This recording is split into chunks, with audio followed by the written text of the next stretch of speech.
시장 지금 돌아서긴 돌아섰는데 어딘가 모르게 계속 걱정이 많습니다. 우리는 한번 아프고 나면 그 아픔에 대한 두려움이 생기죠. 지금 시장이 딱 그런 상황이다라고 보시면 되는데요. 근데 제가 지난번에 여러분들에게 설명드릴 때 기억나실 거예요. 이 차트. 이게 뭐라고? 어떤 분들이 아니 뭐 차트에 하다가 이게 뭐 빨갛고 이게 붉은 게 뭐라고 이렇게 생각하는 분들도 계시던데 DI 플러스가 10 이하의 가격, 제가 이제 차트에다 줄을 그어놨어요. 10 이하의 가격을 들어섰을 때는 그냥 내비둬야 된다라고 이야기했습니다. 어차피 기술적 반등이라도 나온다. 좀 전에 얘기했죠. 꼼딱마 전략 하시면 된다라고 얘기를 했어요. 이제 돌아섰어요. 근데 시장이 돌았을 때 제가 이 돌아서는 강도가 강하면 시장은 새로운 호재를 받아들이기 시작했고 새로운 시나리오를 갖다 붙이면서 강하게 올라갈 수 있으니까 우리가 반등시 매도의 전략을 여기서 사용하는 것은 좀 시기상조일 수 있다라고 얘기했어요. 근데 반등의 속도가 생각보다 세요. 일단은 지금도 꼼딱마 전략을 해야 된다는 얘기예요. 제가 일부러 발음 짧게 하는 겁니다. 이영락 대표가 발음이 짧나 그러지 마시고 아무튼 시장이 빠르게 돌아서고 있는 부분은 우리가 알아야 된다는 거예요. 생각보다 속도가 빠르면 오히려 조금 내가 생각하지 못했던 뭔가 호재를 시장이 갖다 붙일 수도 있겠다. 뭐 이런 시나리오를 여러분들이 좀 생각해 보실 필요가 있겠고요. 먼저 그리고 시장에 발목이 됐던 두 개의 인플레이션의 무게가 있었습니다. 하나는 중간재에서의 인플레이션, 또 하나는 원자재에서의 인플레이션. 이 두 가지 문제가 있었죠. 요거는 에너지원이라는 이유로 최근에 이제 우려감이 증가하고 있는 상황이고, 이거는 상반기부터 계속 자리 잡았던 비메모리 반도체, 자동차 반도체의 쇼티지, 병목 현상, 이게 이제 원인이었는데요. 첫 번째 상반기부터 계속됐던 요 인플레이션은 뭐 중고차 가격 상승의 원인이 됐고, 중고차 가격 상승이 이렇게 올라가게 되니까 신차를 못 찍어내게 되니까요.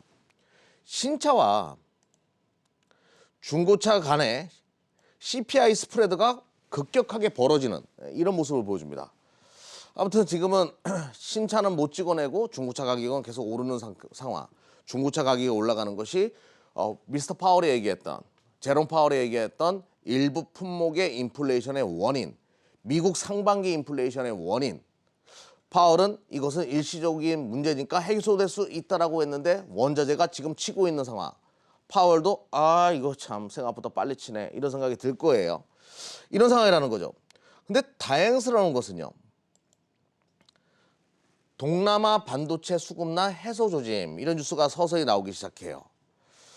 말레이시아를 중심으로 해서 동남아 시장에서 비메모리 반도체, 자동차용 반도체 패키징 시장이 굉장히 활성화되어 있는데 특히 말레이시아 같은 경우에는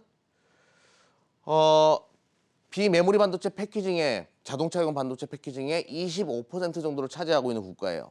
근데 여기서 코로나 확산세, 델타 변이가 확산됨으로 인해 가지고 2만 명까지 올라갔고 공장 가동률이 50% 이하로 떨어졌다가 최근에 이제 다시 올라온다는 얘기가 나오면서 뭐 포드나 제너럴 모터스, 현대 기아차와 같은 기업들의 주가가 치고 나와요.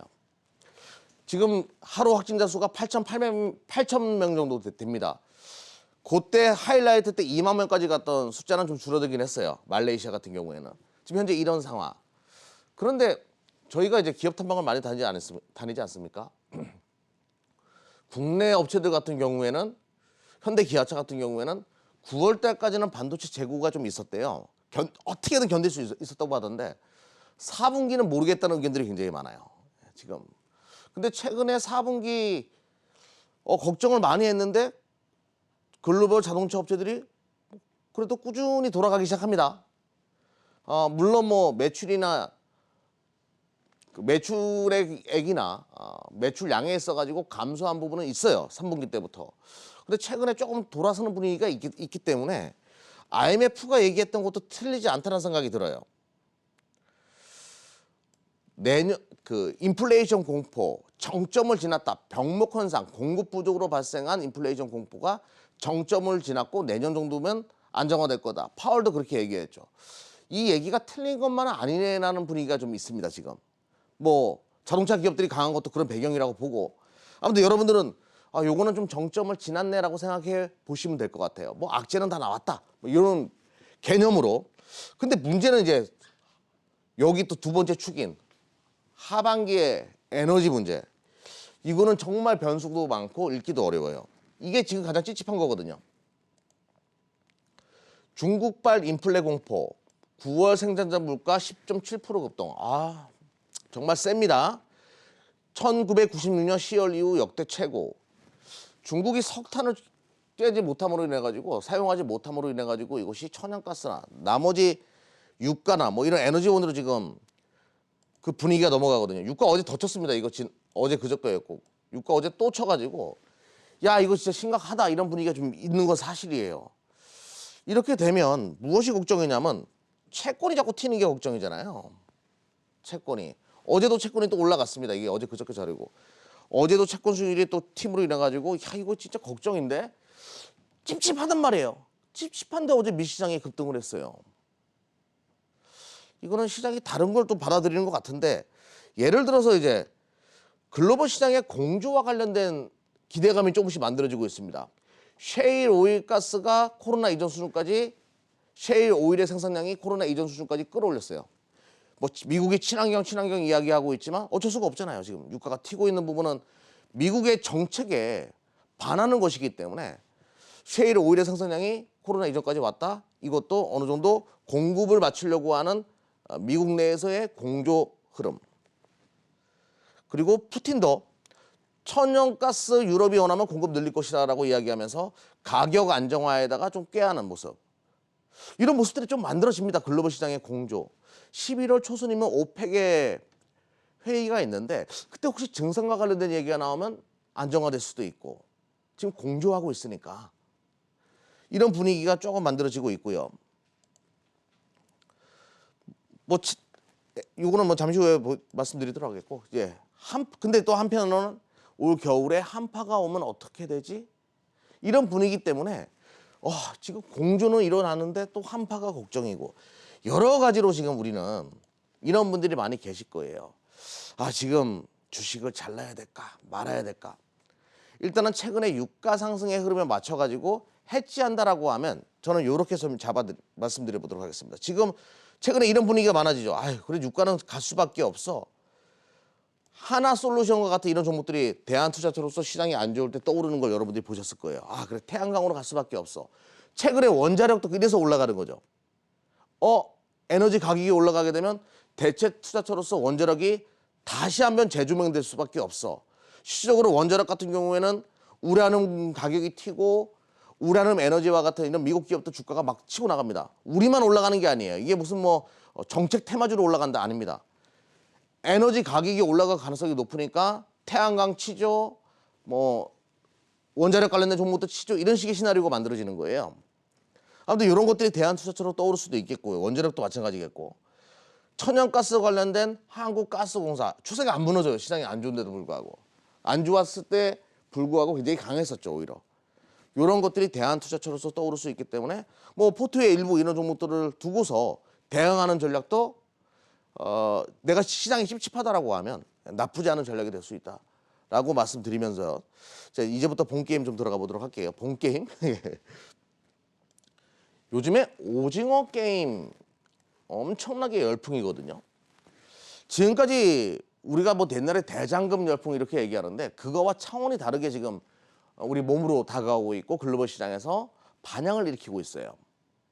근데 많은 분들이 이 오징어 게임 또 이것뿐만 아니라 뭐 BTS부터 시작해서 블랙핑크, 뭐 리사 같은 경우는 기네스 세계 신기록 공식 등재, 뭐 여자 솔로 아티스트가 뭐 24시간 내에 뮤직비디오를 출시했는데 가장 많은 사람들이 봤다. 뭐 이런 걸로 이제 등재가 되고 이런 모습을 보여주는데요. 제가 하나 이것 좀 설명드려 볼게요.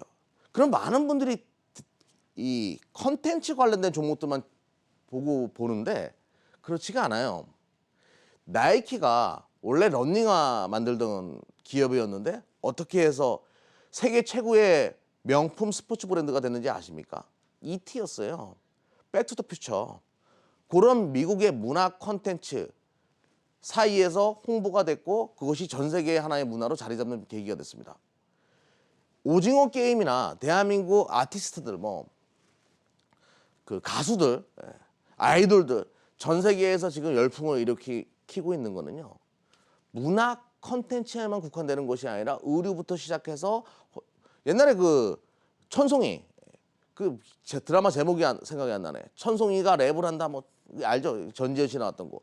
그때 이후에 대한민국 화장품의 가치가 막 올라가고 그랬던 것처럼 이 문화 콘텐츠는요. 광범위하게 영향을 줘요. 대한민국이 선진국이라는 이미지와 함께 대한민국의 문화를 습득해보고 싶어하는 사람들도 굉장히 증가하죠. 대한민국 메이드 인 코리아의 가치를 급격하게 증가시키는 요소가 됩니다. 이거는 작은 문제가 아니에요. 많은 연결 산업으로 전이될 수 있어요. 한국 자동차네? 한국 옷이네? 한국 가보고 싶어. 많은 이들에게 이런 식으로 파급 효과를 주는 하나의 요소가 될 수 있어요.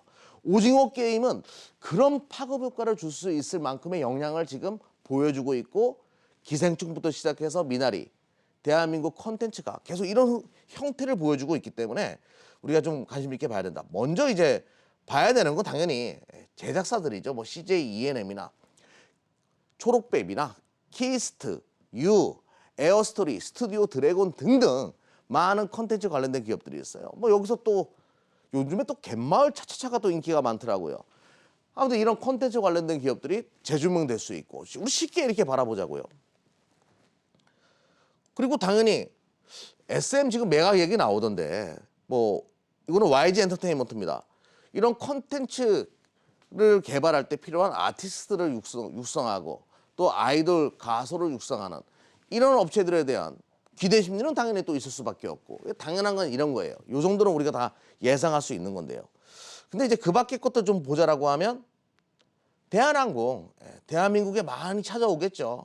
최근에 유가 때문에 주가가 좀 빠지긴 했지만 뭐 유가 안정화 되면 또 주가가 올라갈 수 있고 또 위드 코로나 시대의 수혜고 대한민국에 방한하는 외국인들 급증할 가능성이 높다. 옛날보다 더 많이 찾아올 가능성이 높다. 그러면 당연히 대한항공은 수혜가 될 수밖에 없기 때문에 항공주들 매력적이죠.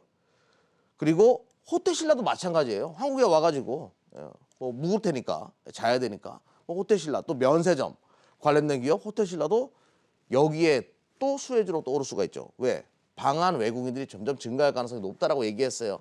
오징어 게임 열풍은 앞으로도 계속 갈 겁니다. GK에 카지노 관련된 기업들도 당연히 한국에 와서 뭐 합니까? 한번 또 가야죠. GK에 카지노 관련된 기업들 이런 것들도 있겠고요. 화장품도 있습니다. 코스맥스, 한국의 뷰티, 메이드 인 코리아나 메이드 인 코리아 화장품을 전문적으로 만들어내는 뭐 화장품, 의류 등등 자동차도 마찬가지일 거예요.